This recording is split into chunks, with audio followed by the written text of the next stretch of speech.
नमस्ते दोस्तों, लाइव कजरी गीत अच्छा लगे लाइव सब्सक्राइब कमेंट बॉक्स में ज़रूर बताएं। मेरे गाना ज़रूर देखिए।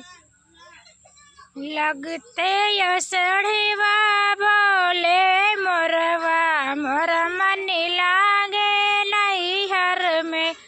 लगते यसढ़वा बोले मोरवा मोर मन लागे नैहर में।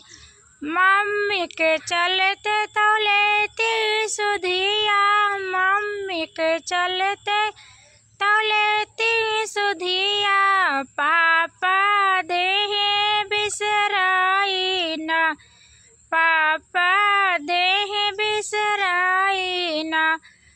लगते यसढ़वा बोले मोरवा मोर मन लागे नैहर में।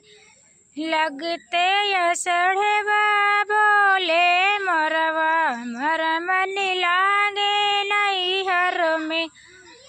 चाची के चलते तो लेती सुधिया, चाची के चलते तो लेती सुधिया। चाचा देह बिसराई ना, चाचा देह बिसराई ना।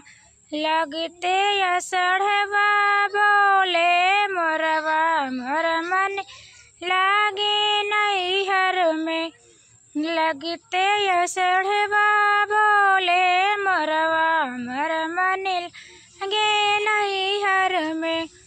भाभी के चलते तो सुधिया लेती, भाभी के चलते तो सुधिया लेती।